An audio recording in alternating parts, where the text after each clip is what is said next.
ஆயிரம் ஆனாலும் அன்னை போல் நேரிலே பேசிட. என்ன ஒரு இமோஷனல் அண்ட் ஃபிசிக்கலி ட்ரைனிங்கான ஒரு சூழ்நிலையில் அம்மாவுக்கு உடம்பு சரியில்லை, ஆனால் குழந்தைக்கு பிரஸ்ட் ஃபீடும் பண்ணியே ஆகணும். ஆனால் குட் நியூஸ் என்ன அப்படின்னா, most of the infections, viral infections எல்லாம் இருக்கு இல்லைங்களா, டெங்குவாக இருக்கட்டும், டைஃபாய்டாக இருக்கட்டும், ஏன் ஃப்ளூவாக இருக்கட்டும், கோவிட் இருந்த டைமில் கோவிடாக இருக்கட்டும், இது எது இருந்தாலும் நீங்கள் உங்கள் நியூபார்ன் பேபியை பிரஸ்ட் ஃபீட் பண்ணுறதை கண்டினியூ பண்ணலாம். பிரஸ்ட் ஃபீட் பண்ணுறதை ஸ்டாப்பே பண்ணாதீங்க. நீங்கள் சிக்காக இருந்தாலும் ஃபஸ்ட்டு இந்த ஃப்ளைட்லலாம் சொல்கிறாங்கல்ல, ஏதாவது எமர்ஜென்சினா ஃபஸ்ட்டு உங்களுக்கு ஆக்சிஜன் மாஸ்க்கை வச்சுக்கோங்க, அப்புறம் பக்கத்தில் இருக்கவங்களுக்கு வைங்க அப்படின்னு. அது மாதிரி தான் ஃபஸ்ட்டு உங்கள் உடம்பை பார்த்துக்கோங்க, நீங்கள் நல்லா ரிகவர் ஆகிறீங்களா அப்படின்னு பார்த்துக்கோங்க. அதுக்கப்புறம் பிரஸ்ட் ஃபீடிங் பண்ணுறதுக்கு முன்னாடி நீங்கள் ஒரு மாஸ்க் போட்டுக்கோங்க, கையெல்லாம் நல்லா வாஷ் பண்ணிக்கோங்க.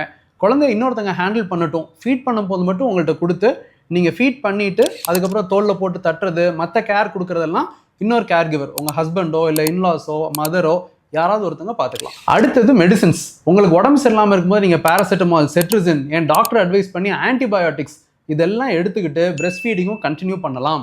Most of the medicines including antibiotics are very safe during breast feeding. தாய்ப்பால் மூலமாக எந்த ஒரு கிருமியும் எந்த ஒரு வைரஸும் டைரெக்டாக பேபியை போய் அஃபெக்ட் பண்ணாது. ஸோ நல்லா ஞாபகம் வச்சுக்கோங்க, தாய்ப்பால் மூலமாக நோய் பரவாது, நோய் எதிர்ப்பு சத்து தான் பரவும். ஸோ ஒரு இன்ஃபெக்ஷன் உங்களுக்கு இருக்குது அப்படின்னா அந்த இன்ஃபெக்ஷனுக்கு அகேன்ஸ்டாக ஆன்டிபாடிஸ் இருக்கு இல்லையா, உங்கள் பாடி ப்ரொடியூஸ் பண்ணுறது, அது தாய்ப்பால் மூலமாக பேபிக்கு போய் சேரும். உங்கள் டைரக்ட் கான்டாக்ட் மூலமாக தான் பேபிக்கு இன்ஃபெக்ஷன் ஆகும்.